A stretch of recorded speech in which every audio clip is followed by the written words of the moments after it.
Birodar, soching to'kilyaptimi? Tishing to'kilmayapti, to'g'rimi? Ha? Tirnoqlaring to'kilib ketmayaptimi? Tushunyapsizlarmi? Problema bitta, yonida 4 ta yengillik bor. Problema bitta, problemadan keyin 10 ta yengillik bor. Birodar, unutma, ochlikdan keyin to'yishlik bor. Chanqoqdan keyin qonishlik bor. Bedorlikdan keyin uyqu bor. Kasallik, bemorlikdan keyin tuzalishlik, ofiyat bor. Astagfirullah. Fa'asallohu an ya'tiya bil fathi. Shoyat Alloh g'alaba bersa yoki o'z huzuridan biror buyruqni berib qolsa, g'oyiblar qaytib keladi, adashganlar yo'lini topadi, mashaqqatga kirganlar bir kun kelib qutuladi, zulmat, qorong'ulik ham bir kun albatta tarqaydi. G'amga botib qolgan kishi yaqinda yorug'lik tezligida keladigan farajni kutsin. Birodarlar, tun o'zini eng qorong'u lahzasiga yetdimi? Bas, undan keyingi lahza yorug'likka, tongga qarab yurishlik bo'ladi. Tunni eng qorong'u qismi soat necha bo'ladi? 3 deylik. Ha? 3 bo'ldimi? Cho'qqisiga chiqdimi qorong'ulik? Endi 3 dan 1 sekund o'tdi, endi yorug'likka qarab yuradi. Agar birodar oldingda uzundan uzun sahroni ko'rib turgan bo'lsang, bilginki, uni ortida albatta yam-yashil vodiylar, bog'lar, soya salqinlar bor. Arqon birodar tortilib taranglashdimi? Demak, uzilishga oz qoldi. Mashaqqatlar cho'qqisiga, bizning tilda pikiga yetdimi? Endi buni bu yoqqa yengillikka yurishlik bor. Alloh azza va jalla bu borliqni qanday yaratdi? Bu borliqda yig'i bilan kulgu birga bo'ladi. Dard bilan shifo birga yuradi. Xavotir bilan xotirjamlik doim yonma-yon turadi. Payg'ambarimiz sollallohu alayhi vasallam aytadilar: "Va annal faraja ma'al karbi va anna ma'al usri yusra." Albatta qayg'u bilan birga xursandchilik bor, qiyinchilik bilan birga yengilchilik bor. Boshing og'riyotgan bo'lsa, birodar, tishing, qulog'ing, ko'zing, boshqa a'zolaring sog' turibdimi? Boshing og'riyotganda bitta mashaqqat bo'lsa, oldida 5 ta yengillik turibdi. Agar ishing yurishmayotgan bo'lsa, taning sog' bo'lib turibdi, yurting tinch turibdimi? Demak, bitta mashaqqat bor, oldida 2 ta yengillik bor. Shuning uchun mashaqqat bilan yengillik, ya'ni mashaqqat bilan birga yengillik bo'ladi degani ma'nosi shu. Sen faqat bitta mashaqqatni ko'rasan-da, oldidagi 10 ta yengillikni ko'rmaysan. Mana shu yengilliklarni ko'rishni o'rgansang, ustingda turgan mashaqqat, mehnat yengil bo'ladi. Birodar, soching to'kilyaptimi? Tishing to'kilmayapti, to'g'rimi? Ha? Tirnoqlaring to'kilib ketmayaptimi?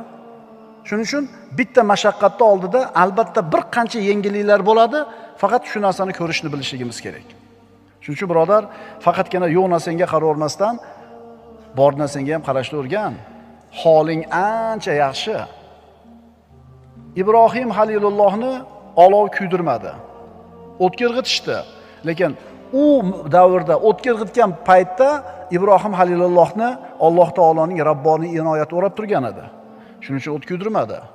Qulna ya naru kuni bardan va salaman ala Ibrohim. Biz aytdik deydi Alloh taolo, ey o't, Ibrohimga sovuq bo'l, salomat bo'l.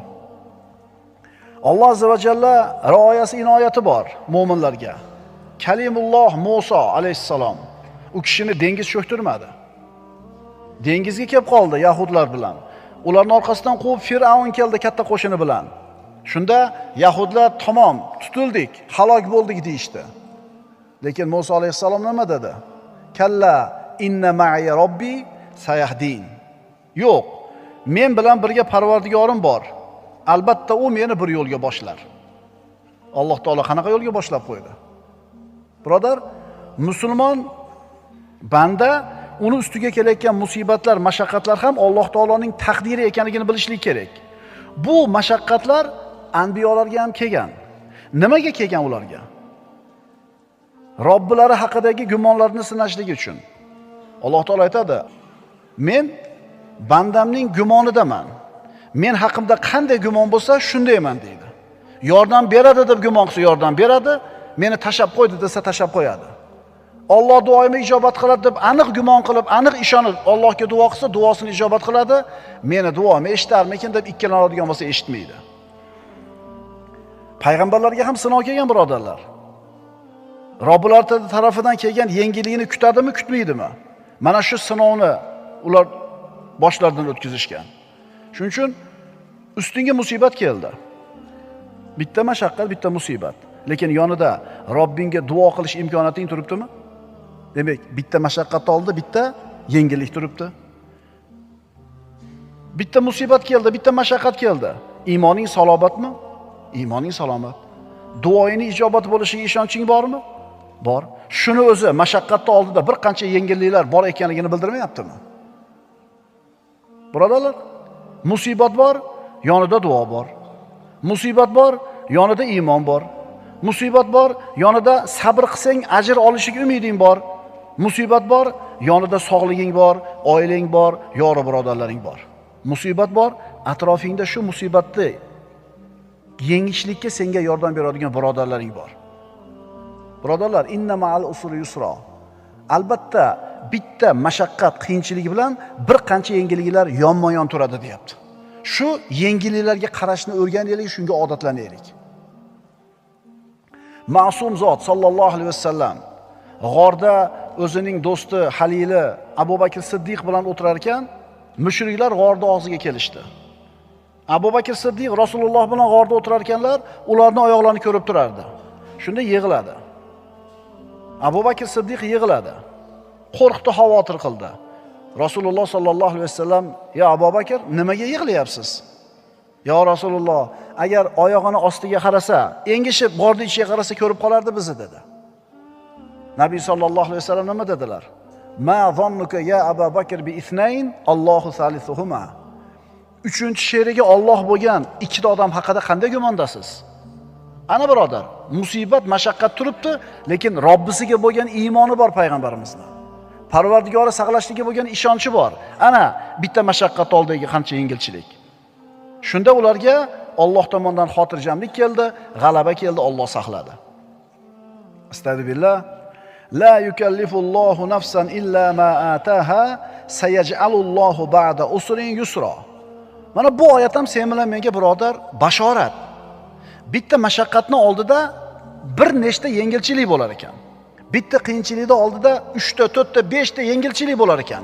Endi bitta mashaqqatdan keyin ham ko'p yengilliklar bo'ladi. Tushunyapsizlarmi? Problema bitta, yonida 4 ta yengillik bor. Problema bitta, problemadan keyin 10 ta yengillik bor. Alloh hech bir jonni o'zi unga ato etgandan boshqa narsaga taklif qilmas. Alloh tanglik, kambag'allikdan keyin yengillik, boylikni ham paydo qilur. 5 yil, 10 yilda bu yog'ida, 20-30 yilda bu yog'ida qo'lida davlat to'plangan birodarlar, eslanglar-da. Shu davlat kelmay turib yo'q edi.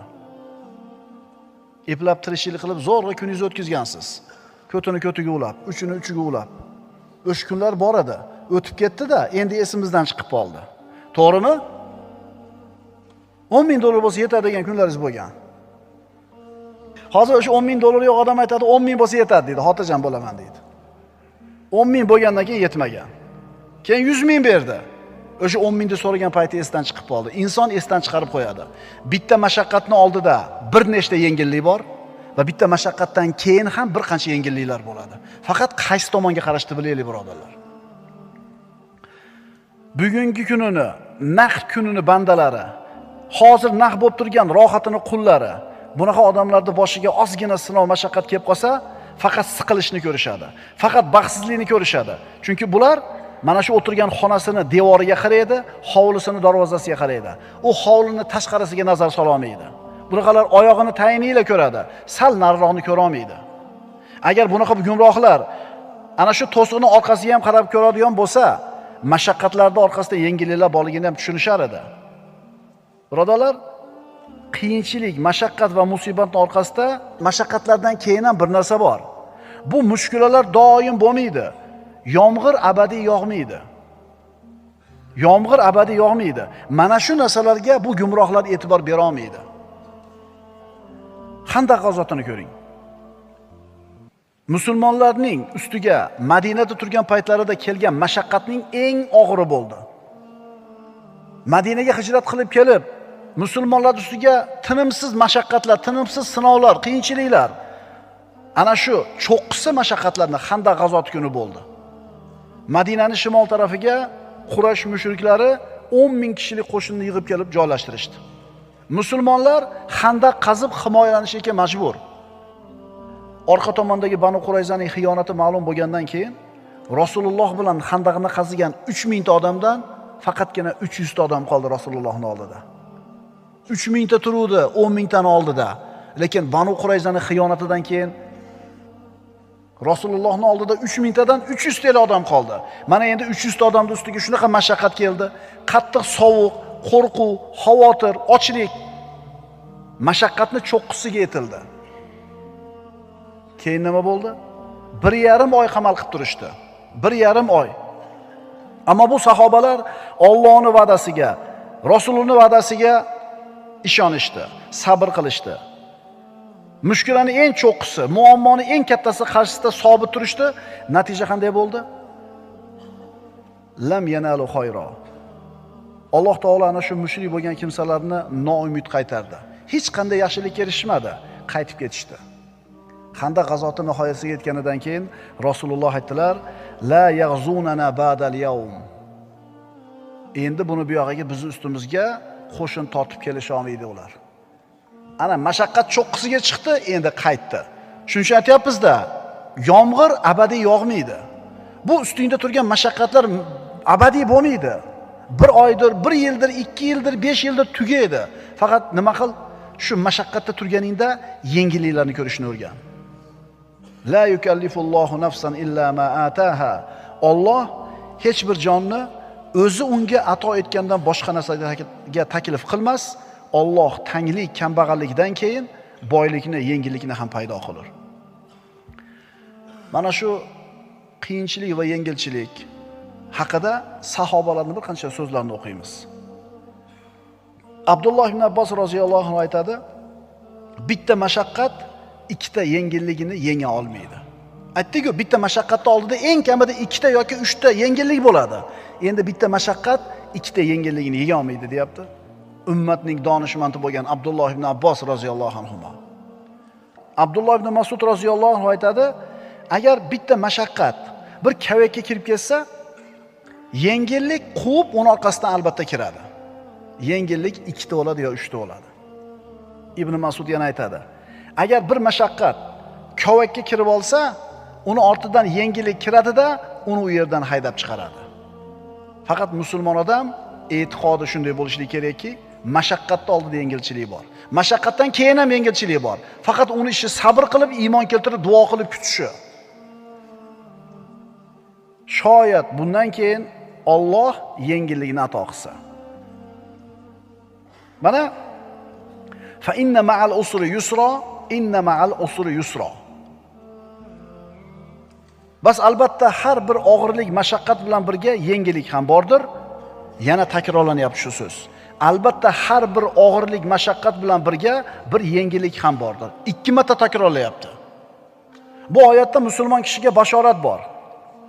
Qiyinchilik davomiy bo'lmaydi. Doim yengillik yonida bo'ladi. Surada Alloh subhanahu va taolo mana shu ma'noni 2 marta takrorladi. Ta'kidlab aytdi. Mashaqqat bitta deb zikr qilindi, ammo yengillik esa nakira qilib zikr qilindi. Nima degani? Bitta emas degani. 2 ta, 3 ta, 5 ta, 10 ta. Ma'qulmi? Bitta mashaqqat bor, yonida son sanoqsiz yengilchiliklar bor. Qoida: yengilligini kutib yashash eng yaxshi ibodat hisoblanadi. Yengilligini kutib yashash eng yaxshi ibodat bo'lib hisoblanadi. Bo'ldi endi, tugadi endi, tugadik. Biroq uni yupatishga harakat qilsa, u tushkunlikka tushaveradi. Ya bo'ldi, uni dema, o'sha tugadim, bo'ldi, menda xodim. Nimaga yashayapsan? Umid qilyapsan, shuning uchun yashayapsan. To'g'rimi? Umiding bor-da. Kunlar almashib turadi, birodarlar. Zamon o'zgarib turadi. Zulmatdan keyin keladigan yorug'lik bor. Tundan keyin keladigan tong bor. Hakim bo'lgan Alloh subhanahu va taolo har kuni bir faoliyatda. Kimnidir ko'taradi, kimnidir tushiradi, kimni boy qiladi, yana kimni kambag'al qiladi. Shuning uchun birodar siqilma. Davomul hali minal muhal. holatni doim bir xil bo'lishi mahol. Ishlaring yurishib turibdimi? Doim bir xil bo'lavermaydi. Bir kun tushishi bor. Ishlaring yurishmayaptimi? Doim bir xil bo'lavermaydi. Bir kun yurishib ketishi bor. Bas, albatta har bir og'irlik, mashaqqat bilan birga yengillik ham bordir. Albatta har bir og'irlik, mashaqqat bilan birga yengillik bordir. Xulosa, biz ustimizga kelgan bitta mashaqqatni o'ziga tikilib turib olmasdan, yonida turgan bir qancha yengilliklarga qaraylik, bitta mashaqqatni yengishimiz oson bo'ladi. Bitta mashaqqatga qarab tikilib, bo'g'ilib, siqilib dard oshirmaylik. Chunki uning oldida bir qancha nima bor? Yengillik bor. 11-sabab, albatta har bir mashaqqat bilan birga yengillik ham bordir. O'tgan mavzularimizni bir qator qaytarib qo'yamiz. Saodatning sabablari degan silsila darsimizda birinchi mavzuyimiz fikr qil, shukr qil. Ikkinchi mavzuyimiz kechagi kun o'tdi, ketdi. Uchinchi mavzuyimiz bugungi kun seni kuning. To'rtinchi mavzuyimiz kelajakni qo'yib tur o'zi kelgunicha. Beshinchisi nohaq tanqidga qanday munosabatda bo'lasan. Oltinchisi boshqalardan rahmat kutma. 7-si odamlarga yaxshilik qilish insonning qalbini yorishtiradi. 8-si bekorchilikdan qutulgin. 9-si immo taqlidchi bo'lma. 10-si qazo va qadar. 11-si fa inna ma'al usri yusra. Albatta bir mashaqqat bilan birga yengilchilik ham bordir.